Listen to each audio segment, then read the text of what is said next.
word for somebody here. The way you walked into this place today, that is not how you are going back. Before this conference is over today, that trouble in your life must be over.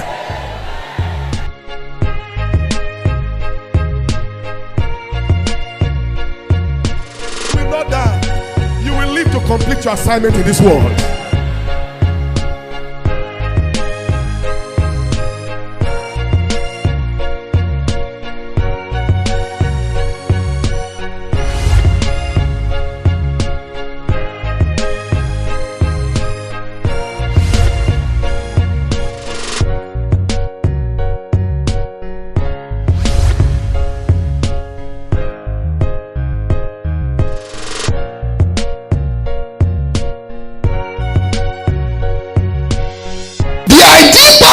Is not a liar, but hardness individual with the fear of God. Proverbs chapter 1 verse 7, Colossians chapter 3 verse 9 is not a liar. So for pastors, why they blow lie? When they tell lie without blinking their eyes. Stain your hands with blood. No, you will not do it. God has already raised you up. The Lord will fight against your enemies and defeat them. And anyone that wants to stand against you, God will stand against that person. After she has used those beautiful words, sugar coated beautiful words, David that was hot, the heart came down. And he said, now that your heart is done, my Lord, I have all these gifts for you. The Bible says man's gift will make a way, not prophecy. Gift is a gift.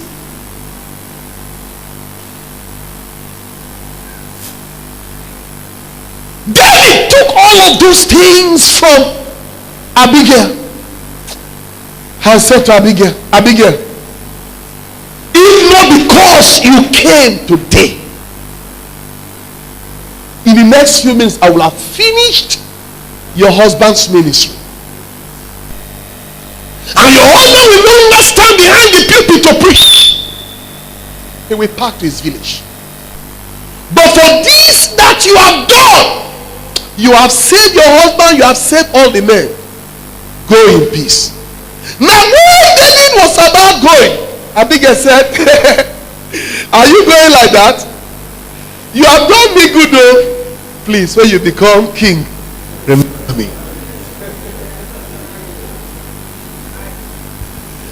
Appreciation is application for multiplication of miracle. In ministry, we don't just marry for sex and for procreation. We don't marry to satisfy our sexual drive and to have children. In ministry, we marry to build up our ministry, particularly in Assemblies of God Church. I was never a minister in any of that. I don't know if some of you, but I know that majority of us that are pastors with a sense of God Church, we were never ministers in any other denomination. We started assemblies. But because of my exposure and your exposure, some of you are even more exposed. We go to PFN, we go to camp. We have discovered that in some churches, the pastor's wife is not the women's leader. She's addressed as the pastor's wife, the bishop's wife. But in our system, Assemblies of God, if you are a pastor's wife, as soon as you marry, your wife automatically becomes.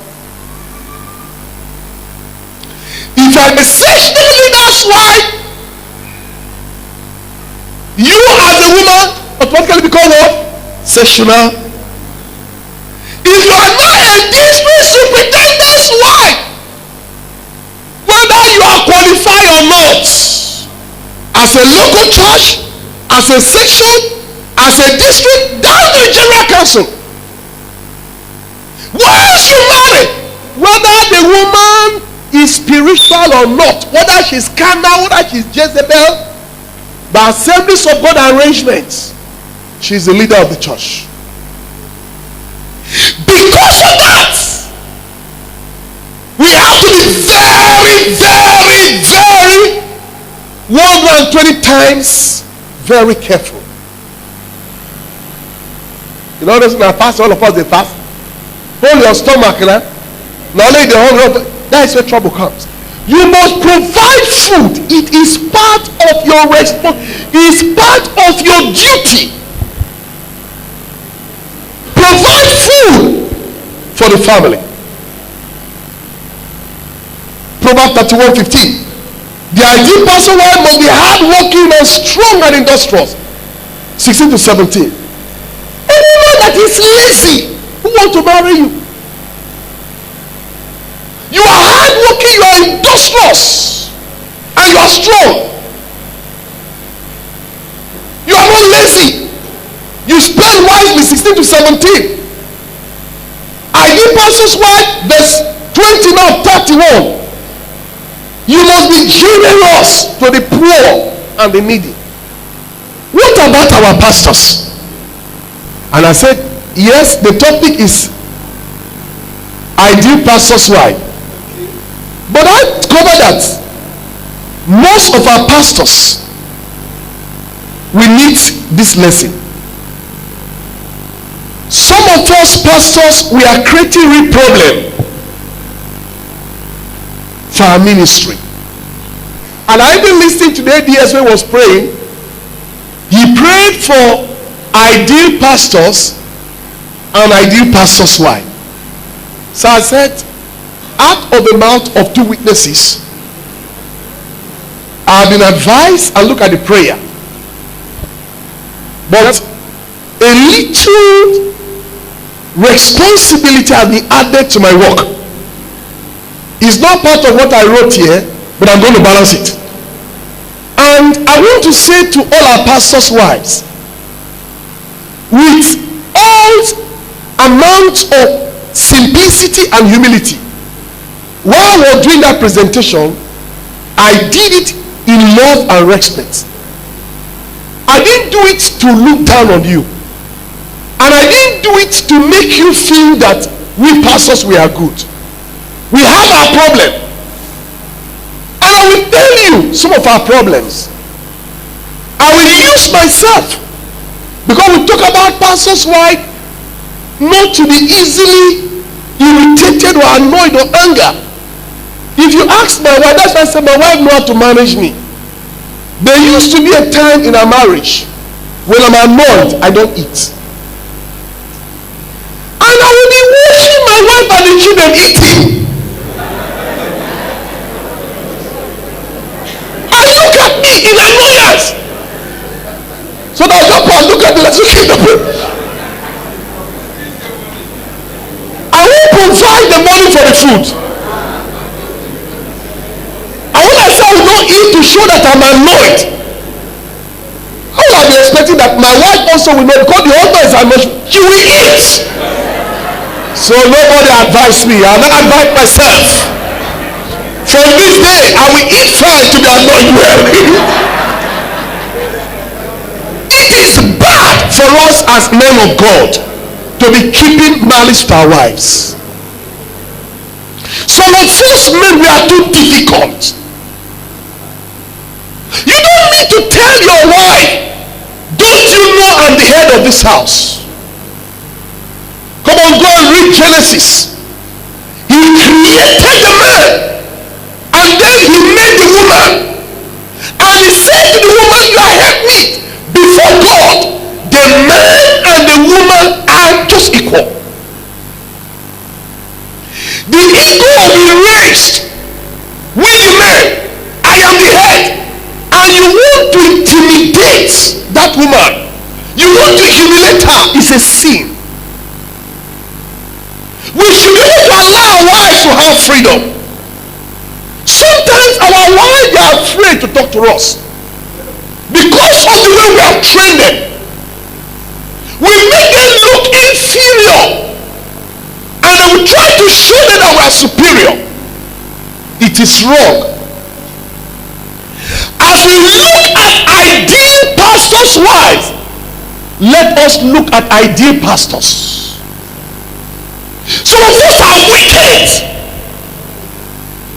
Nobody may be bold to speak to you while I speak to you. I speak to you this way because I am your chief servant.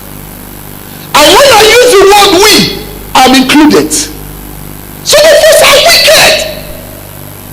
You receive your salary. Your wife cannot have access to your salary. My wife knows. The Bible says they were created and both of them became naked. The naked is not for only sexing. My wife has access to my money. Look at her there. Ask her how much I gave her for Christmas.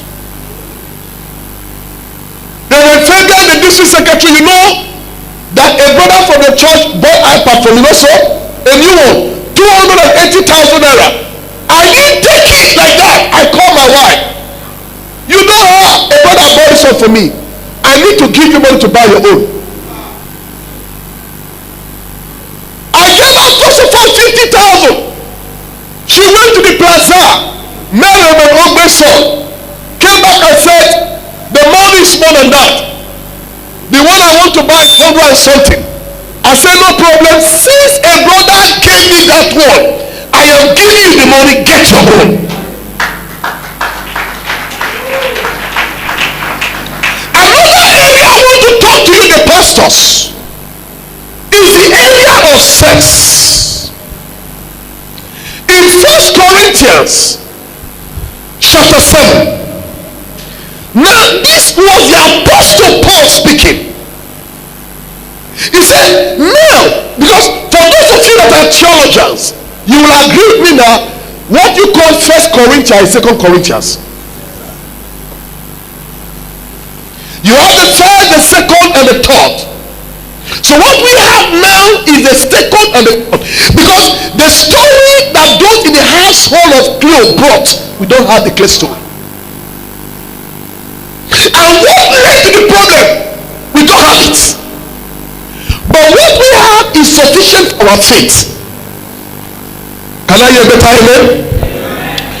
In that 1 Corinthians 7, Paul was responding to the crisis situation in the church at Corinth. There were a whole lot of problems. One of the problems that I want us to deal with, and I will digress what we are looking at this afternoon, is the problem of sex. Let's look at verse 2.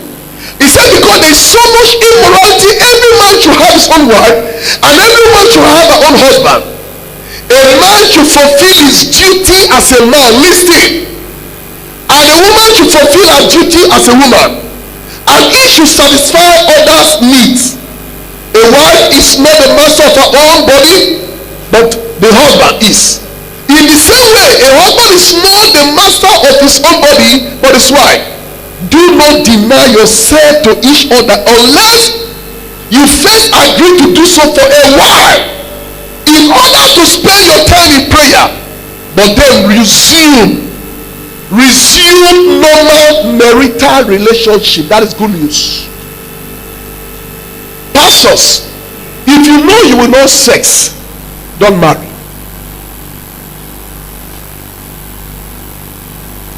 If you know you want to be an angel, don't marry. Don't pick a wife and stab her sexually. It's a sin. Paul said, if for any reason both of you must stay apart, it should be by mutual agreement. After that, quickly come together.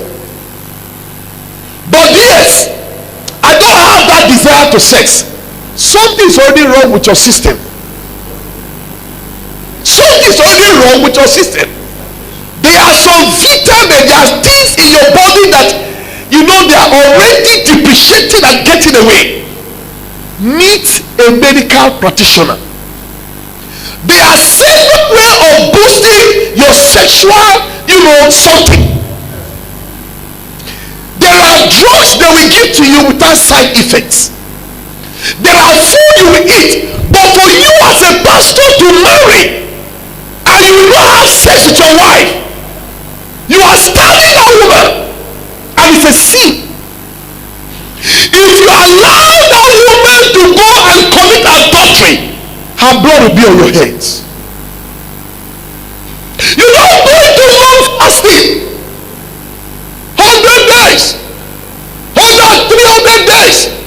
It should be according to what we read, good news, by agreement. Your wife should tell you, I agree with you, God. But let me tell you something you don't know. And before you think you are more spiritual than me, let's go and stand before God. Even in your fasting, if you sex, you are not sin.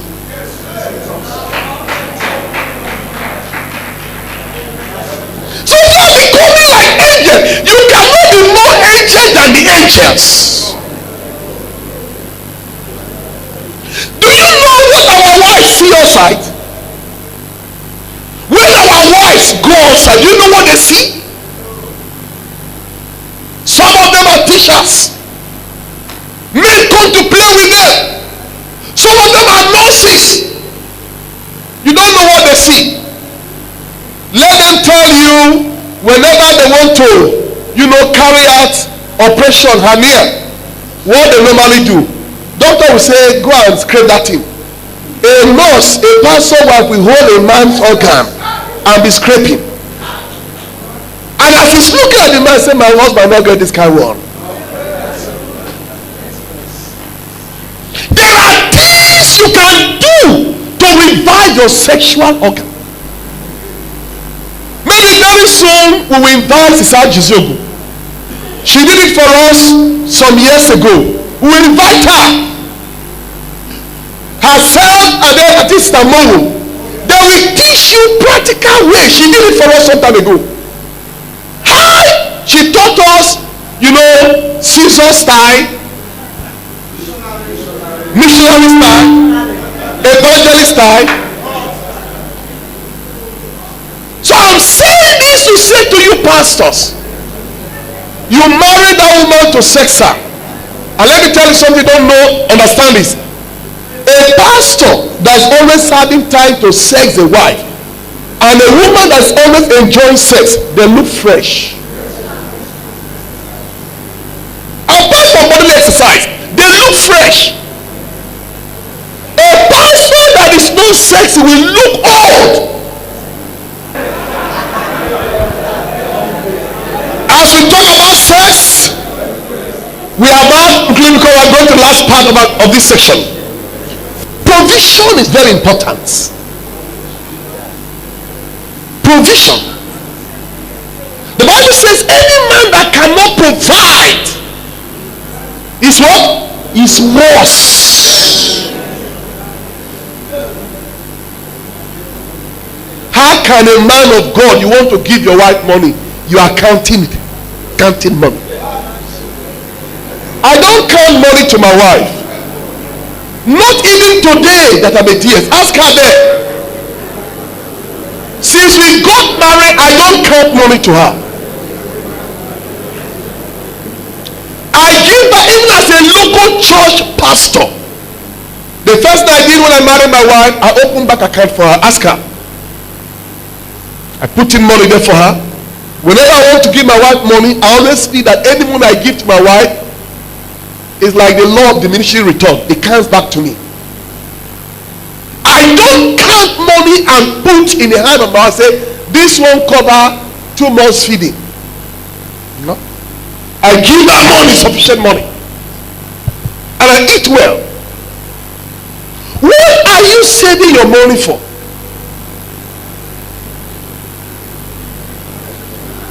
You go to the bank, they ask what's the next of kin. Your next of kin is your senior son. It's wrong. Before my senior son came, there was a wife. All my documents, every landed property I have, everything God has blessed me with, it is Reverend and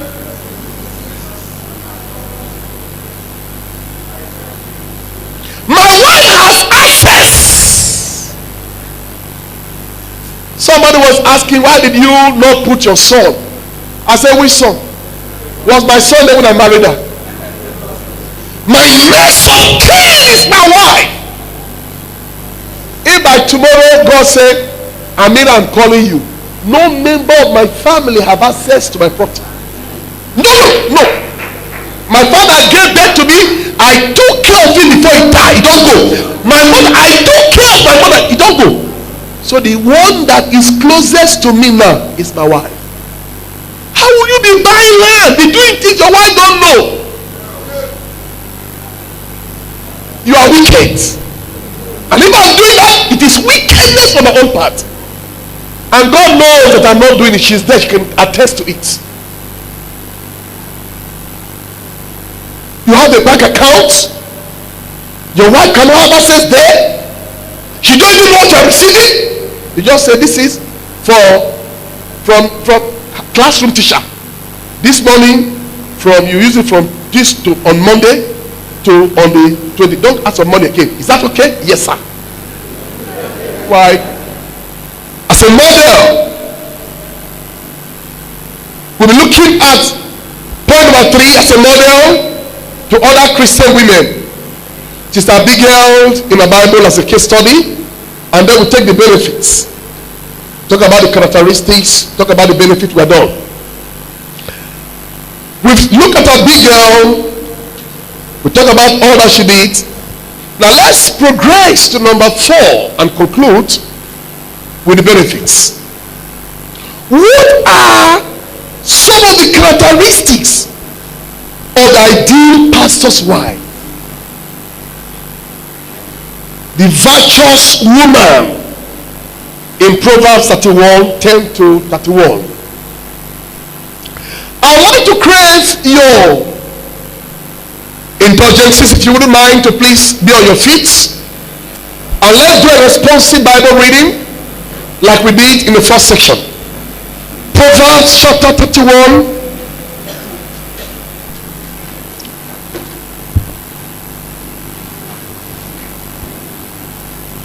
Remember what we have done so far.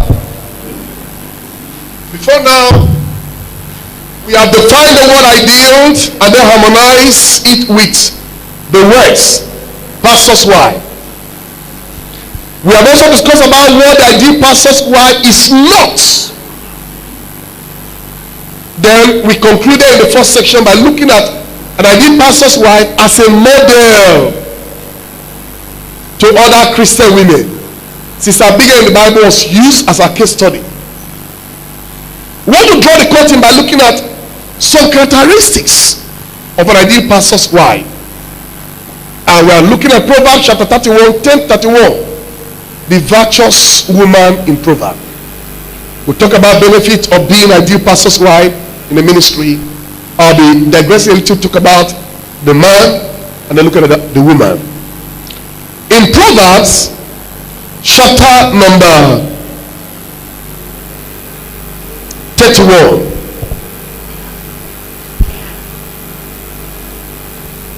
It's going to be a long reading like we did at first. Let's begin to read from verse number 10.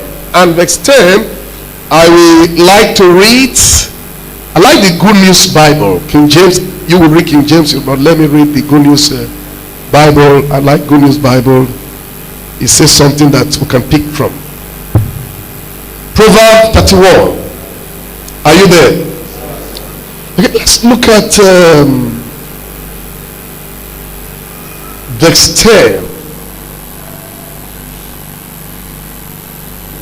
Verse 10, I will read verse 10 to verse 20. And then I'd like to read from 20 from verse 10 to 20, and then read from 20 to 30, and together we'll read verse 31. In King James, who can find a virtuous woman? For her price is far above rubies.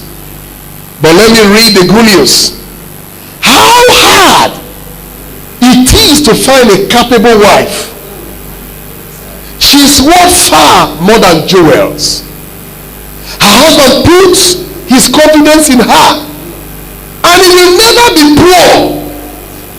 As long as she lives, she does him good and never harm.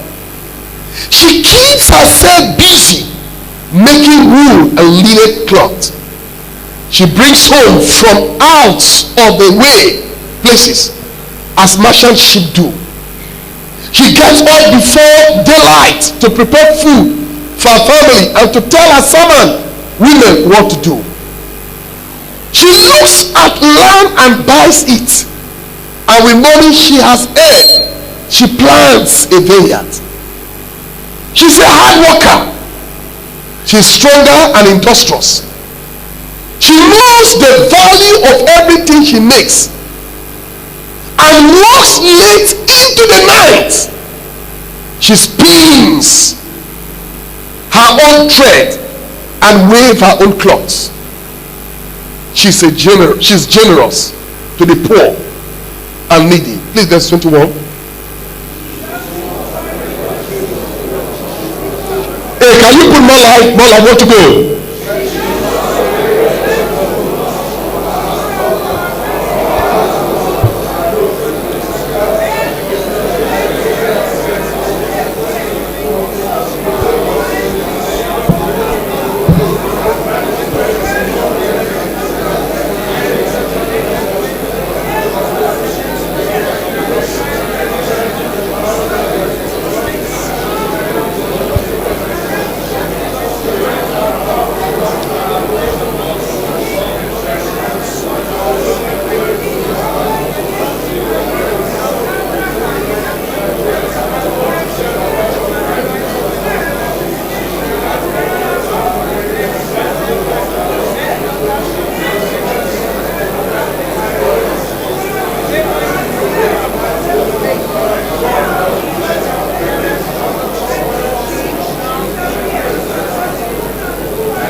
Verse 31, I will read, then you read. Give her credit for all she does. She deserves the respect of every woman. A virtuous woman deserves the respect of everyone, whether family members, whether ministers or neighbors. She deserves their respect because she's a virtuous woman. Read from your own Bible.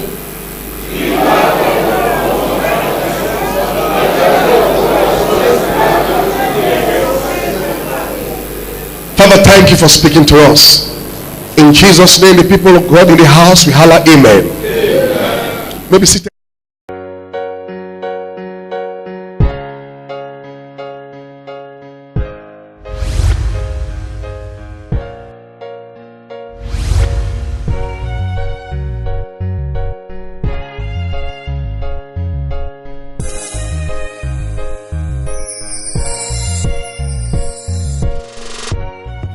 For somebody here, the way you